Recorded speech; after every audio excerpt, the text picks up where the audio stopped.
Coming up tonight on the news at 6. One of our responsibilities in a time like this is to help our patients interpret that information. What the Montana National Guard's top doctor has to say about the COVID-19 vaccine. Plus, Montana tribes are praising President-elect Joe Biden after appointing New Mexico Congresswoman Deb Haaland to be the next Interior Secretary. From Montana's news leader, this is MTN News at 6.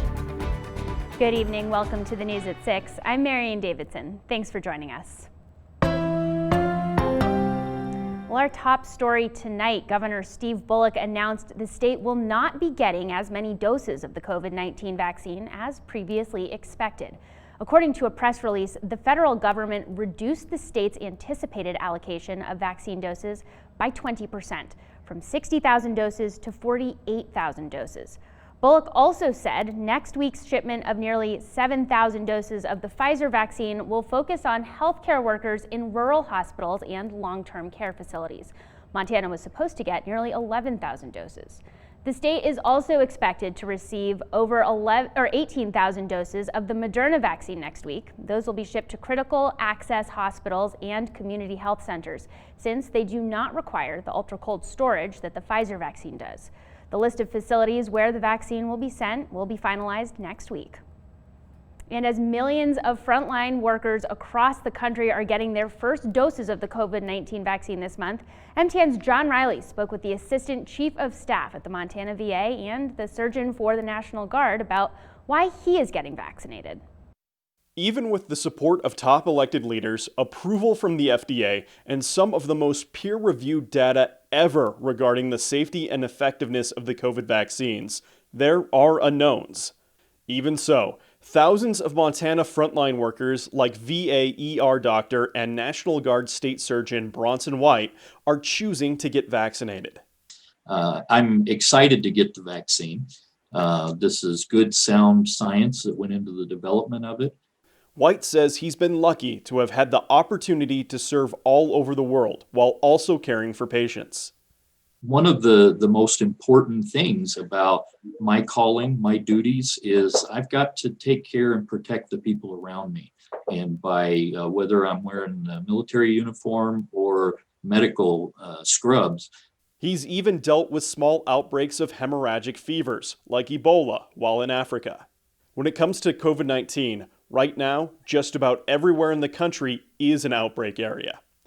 The disease is prevalent, and White and his colleagues are seeing the worst of it every single day. I work in the emergency department, so we see it right there in front of our eyes at the early stages, but also the late stages. People will sometimes wait too long to come in and seek treatment. There has been a lot of misinformation regarding the vaccine. White strongly recommends that people not turn to the internet or even the media for definitive answers, but rather reach out to their own personal care provider, since those providers are trusted with all other aspects of medical care and advice for their patients. Not everyone can keep up with the latest scientific developments on every new emerging technology.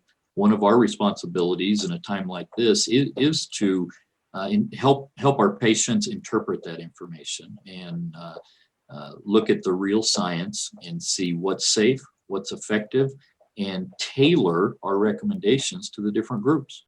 Reporting in Helena, John Riley, MTN News.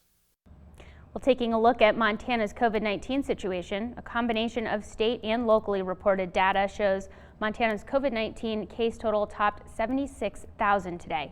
Close to 9,000 of those are active cases.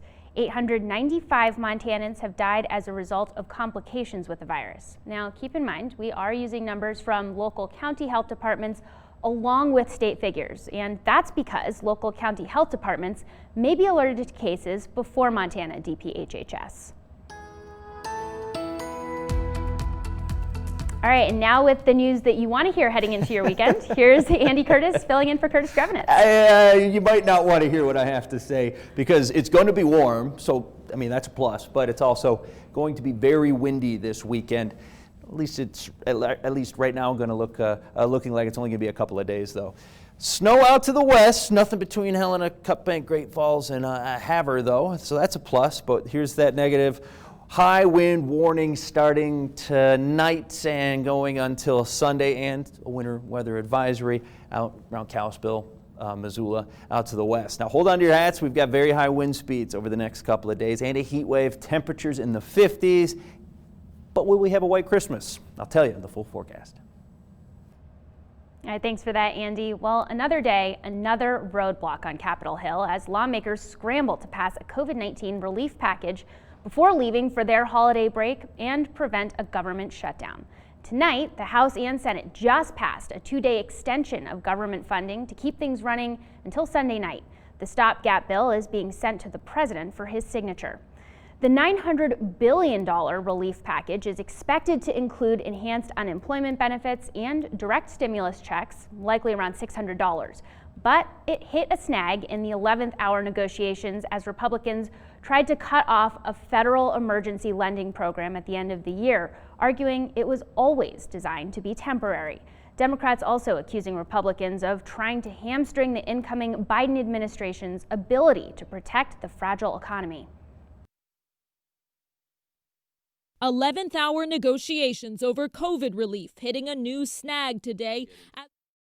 While House Speaker Nancy Pelosi and Senate Majority Leader Mitch McConnell both got COVID-19 vaccines today, and the stimulus package they are working to pass includes billions of dollars to help Americans get theirs as well.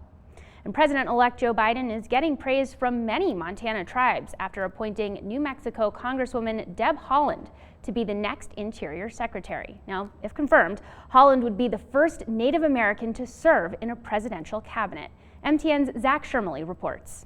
This is historic. It's pretty historic. An historic decision. Having a Native American sitting at a cabinet position, it's just crazy. It's pretty neat to see that. It's, boy, I don't know how to put that into words. On Thursday, President-elect Joe Biden nominated Congresswoman Deb Haaland of New Mexico as his pick for Secretary of the Department of the Interior. Especially in that position. I mean, that's, first ever. It's a significant appointment for many reasons. The first being that for centuries, the federal government's historic mistreatment of Native Americans has stemmed from the Interior Department, which oversees the Bureau of Indian Affairs, the oldest federal agency, and the Bureau of Indian Education, among others.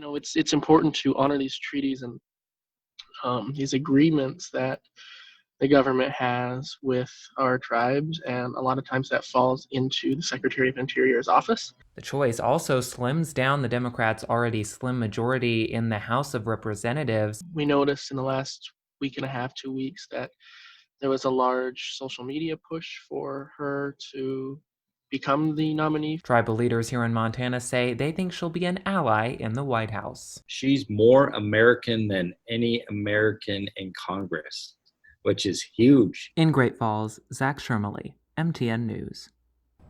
Well, the Power Block officially has new owners. The iconic downtown Helena building was acquired by Workmosis Power LLC, a subsidiary of local longtime Helena nonprofit Student Assistance Foundation.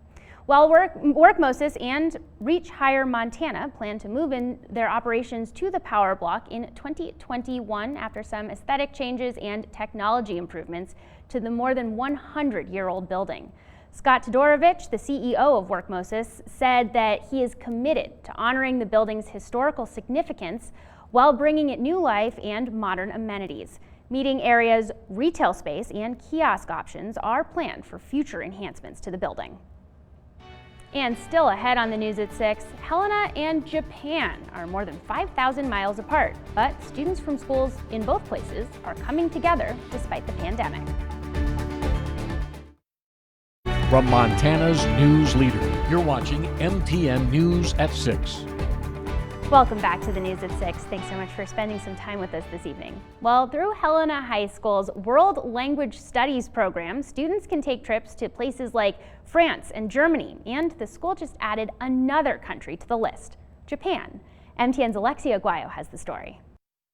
Helena High School students and staff were scheduled to visit Senshu University Tamana High School in Japan this year. The trip was canceled because of the pandemic, But that didn't stop these schools from gathering together for a virtual sister school signing ceremony. I'm thrilled that we get to join together with Senshu University High School Tamana to learn about each other's cultures, provide exchange programs for our students, and come alongside one another to cultivate a strong sister school relationship. With this signing, Helena High hopes to offer programs like student exchange programs with their new sister school in Kumamoto, Japan.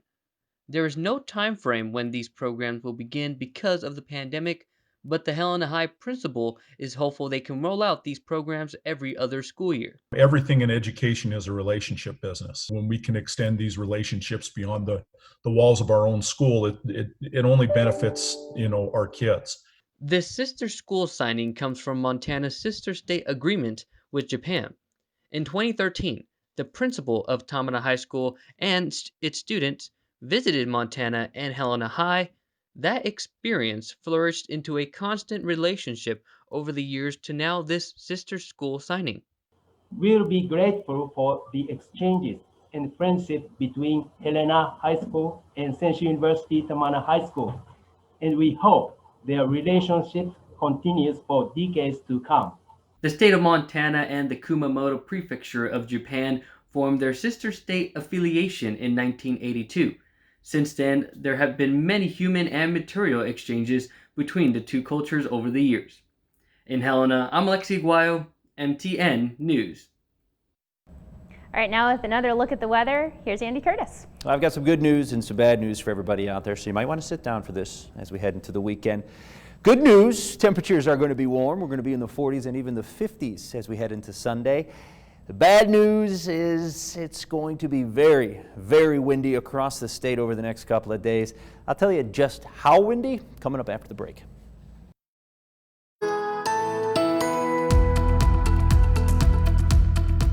Welcome back, everybody. Happy Friday. Andy Curtis filling in for Curtis Grevenance today, taking you into the weekend, and also taking you into the weekend is a whole heck of a lot of wind around Great Falls, especially 37 degrees right now as we end our Friday, heading to Saturday, and that wind won't be going anywhere. We're seeing gusts of 39 miles per hour plus around the area, consistent wind speeds in the 20s, the high 20s.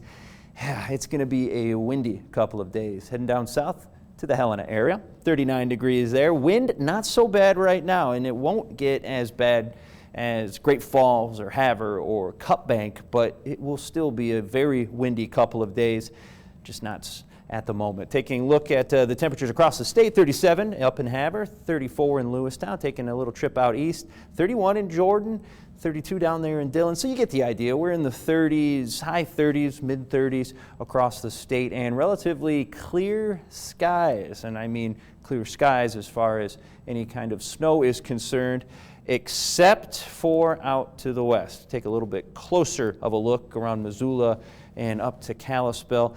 At the moment, not right now, but that will change. Snow is blowing into the area. Won't get as far as Helena or anywhere around Townsend, Helena, Great Falls today, but there it is. That snow is on its way, and it will hit Missoula and Kalispell tomorrow and Sunday, and we might even see it in our area on Monday and into Tuesday. So taking a look at the weekend, here's what we're expecting tonight.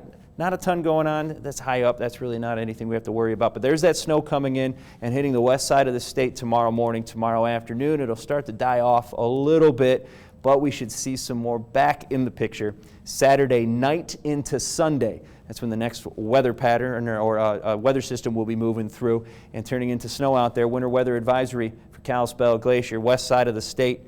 Here, it's going to be the wind that we're going to be worrying about immediately over the next couple of days. Sunday, things start to break up a little bit, and we'll see some snow returning Sunday, Monday, more Monday into Tuesday. And here's just another look at how much snow we're expecting. Yeah, a good amount falling in the area to the west of the Great Divide for the next couple of days. The future tracker taking a look past Sunday, and this is when we have to worry about that snow moving in. It'll be rain at first, rain-snow mixture, because temperatures are going to be very warm this weekend. But Monday they start to drop, and Tuesday we're back into winter like temperatures, what we should be seeing at this time of the year here in Montana. We're going to be in the 30s, and with that, a good blanket of snow. A couple of inches can be expected pretty much everywhere, especially down in the lower elevations on Tuesday. But it should be short-lived as well. So it'll blow in and really be a day-long storm. Wednesday, things will clear up. Temperatures will still be cool in the 30s, so that snow will be sticking around, and winds should be calming down a little bit. But that is the little blast that we're seeing before next weekend. So will there be a white Christmas? I'm thinking we have a good chance of it. Snow will be blowing in on Tuesday, and it should be sticking around. It won't warm up enough to go anywhere, I'm thinking. So we should have some snow heading into the weekend before we get that next round of snow next Saturday. So here's temperatures one more time. Windy and warm over the next couple of days across the state, but more so in Great Falls. High wind speeds, 41 miles per hour tomorrow with a temperature 46, maybe even a little warmer. 54 or 55 degrees. We're going to be in the mid-50s on Sunday. And we're also going to be in the mid-50s for wind speed. Now we're going to see 60 and 70 mile per hour gusts in areas up around Cut Bank and Havre along the Rocky Mountain front. So it's going to be a very windy weekend for everybody across the state. But then that's when the temperatures will start to drop Monday into Tuesday, and we'll see that good chance of good statewide snow on Tuesday. Helena area, a little bit cooler, a little less windy, but still 40 mile per hour winds on Saturday, and we're in the 50s as we head into Monday, and Tuesday is when we can expect that snow, so warm and windy, then winter wonderland. Thanks, Andy. Coming up, more Helena seniors have committed to college sports. We will tell you who is going where coming up next. From Montana's news leader, you're watching MTN News at 6. Welcome back to the News at 6. Well, earlier this week, both Helena High and Helena Capital student athletes signed their letters of intent to play sports at the college level. MTN's Sam Hoyle takes a look at two who are staying right here in Montana.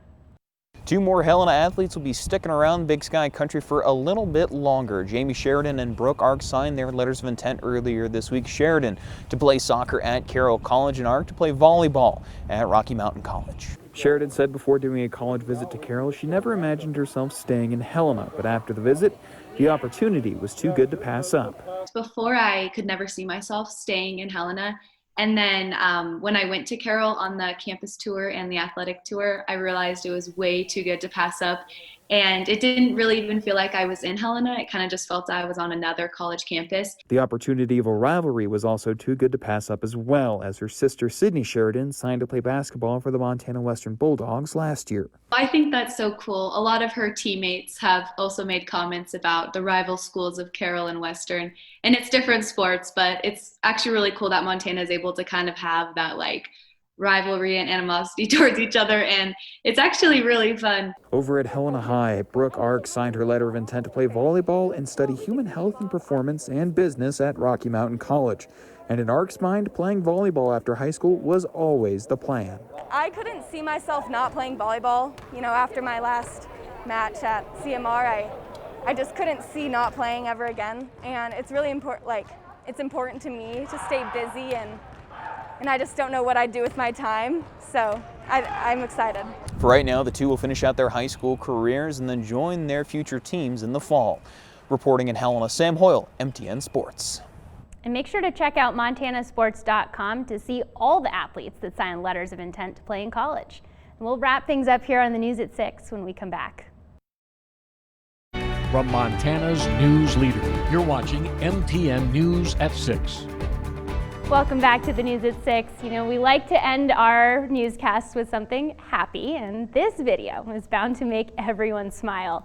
Check out this baby rhino at the Cincinnati Zoo, and as you can see, he is having the time of his life in the rain and sliding in the mud. The poor little guy even slipped a few times, but nothing can keep him down.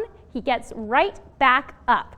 Now, according to the Cincinnati Zoo, mud protects rhino's skin from the sun and insects. What a cute little guy. Yeah, would you look at that? It might look like that around the state a few times this weekend. Wind will certainly be playing a factor in our weekend plans, and so will warm temperatures. But Sunday into Monday, we got a good chance of some rain-snow mix blowing into the area around Helena. Up in Great Falls, wind will be even windier, as we can expect speeds getting up to 55, 65 miles per hour. Temperatures are going to be pretty warm, though. 54 for the expected high on Sunday, but also expect a little bit of a rain-snow mix moving in Saturday and Sunday. All right, and that does it for the news at 6. We'll be back here with your latest headlines and, of course, another look at that weather tonight at 10. We'll see you then. Have a good evening.